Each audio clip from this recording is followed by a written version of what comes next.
You have been tired before. We all have. But this is different. This isn't the kind of tired that a long weekend fixes. It isn't the fatigue that comes after a hard workout or a long day of travel, where your muscles ache in a way that feels earned. This is a heaviness that seems to live in the marrow of your bones.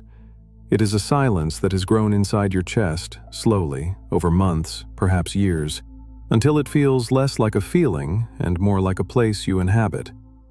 You wake up, and the exhaustion is already there, waiting for you at the foot of the bed like a loyal, unwanted dog.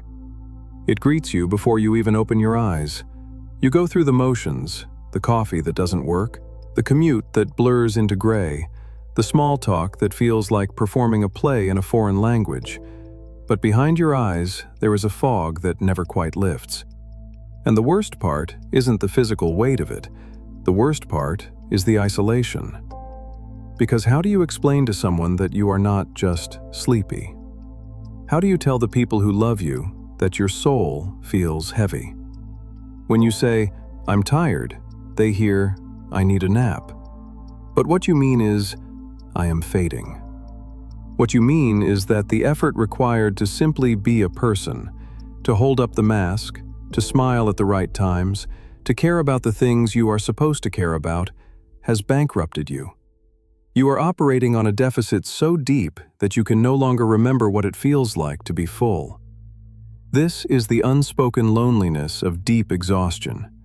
It is the specific, hollow ache of running on fumes for so long that you have forgotten what a full tank feels like. You are surrounded by people, yet you are drifting in a capsule of fatigue that no one else can see. You are right there, sitting at the dinner table, laughing at the joke, but you are miles away, floating in a dark, quiet sea where the only sound is your own slow heartbeat. We live in a culture that treats exhaustion as a currency. We wear our burnout like a badge of honor, trading stories of how little we slept or how much we worked, as if suffering were a competitive sport. We validate our existence by how much we can endure. But deep exhaustion, the kind that hollows you out, is not a trophy. It is a theft. It steals your ability to connect. Have you noticed? You sit across from a friend, someone you love, someone you used to stay up all night talking to, and you watch their mouth move. You hear the words. You know you should react. You know you should feel empathy or excitement or something. But the bridge between your ears and your heart has collapsed. You are numb.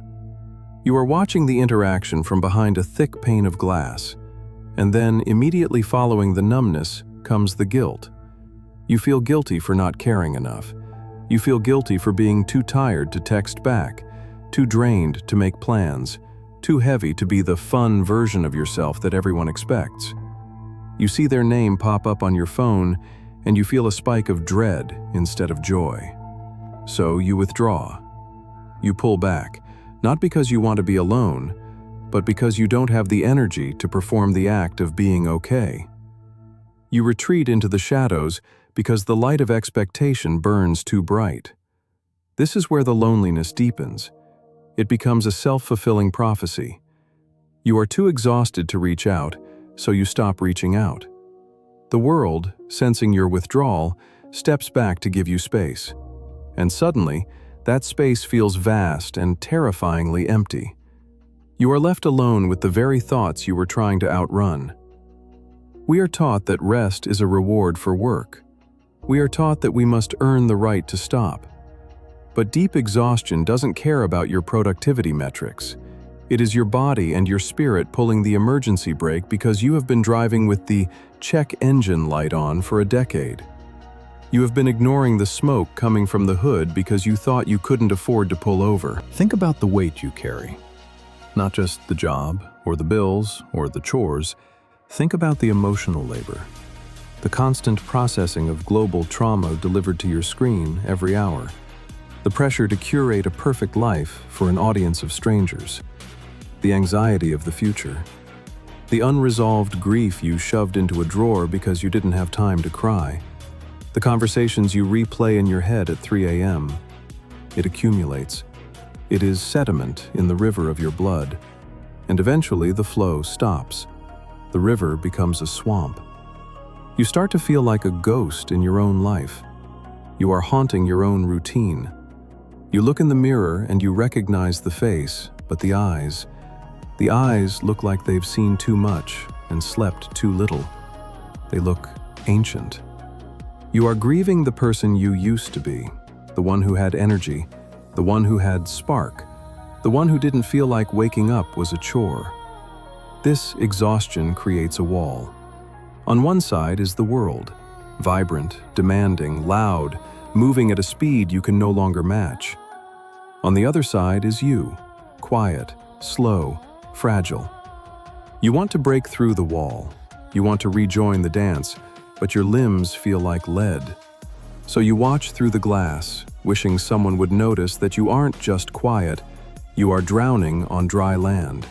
You are screaming underwater, and the surface is perfectly still. If you are hearing this, and your chest is tight with recognition, I need you to listen very closely.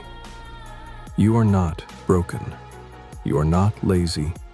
You are not failing. You are simply out of resources. You have spent everything you have, and now you are trying to spend what you do not have. The remedy for deep exhaustion is not just sleep. Sleep resets the body, but it does not reset the soul. You can sleep for 12 hours and still wake up tired because your spirit is weary. The remedy for this kind of depletion is restoration. And restoration is a much quieter, slower, and more difficult work. It begins with a radical act of surrender.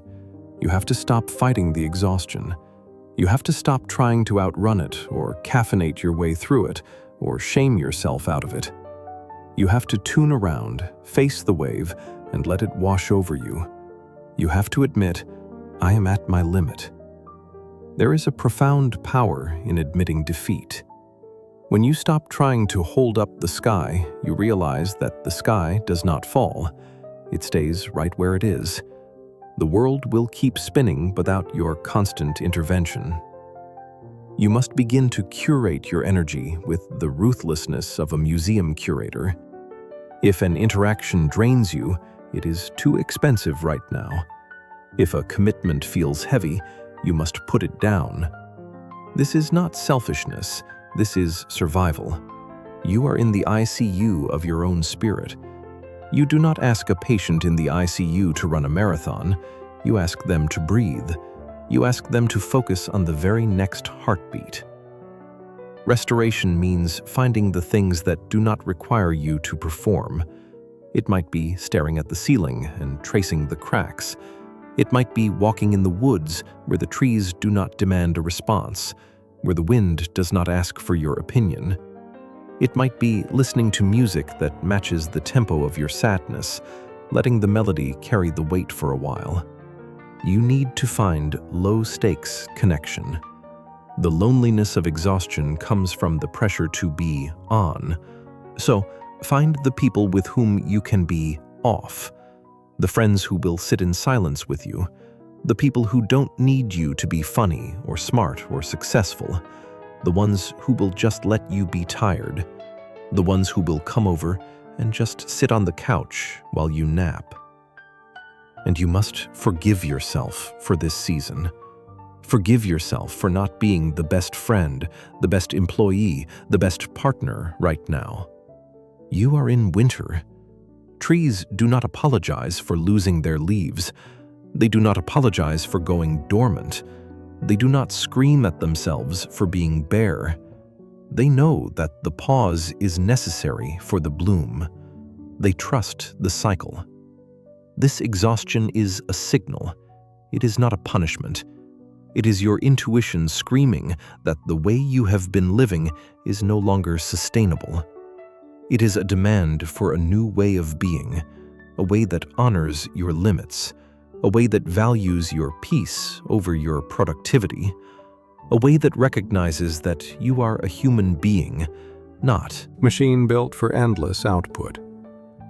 The path back to yourself is not a sprint. It is a slow, stumbling walk in the dark.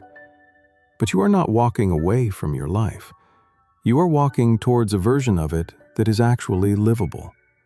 You are walking towards a version of yourself that can breathe. So tonight, do not force yourself to do one more thing. Do not berate yourself for what you didn't achieve. Do not look at your to-do list and feel the familiar pang of failure. Close your eyes. Feel the weight of your body against the chair, against the bed. Let the gravity hold you. You don't have to hold yourself up right now. The earth has you. The energy will return. The spark will come back. But it will not come back because you forced it. It will come back because you finally gave yourself permission to stop. It will come back when you have created enough space for it to land. You are worthy of rest, not because you earned it, not because you finished your tasks, but because you exist, because you are here. It is okay to let go for a while. The world will wait for you to wake up.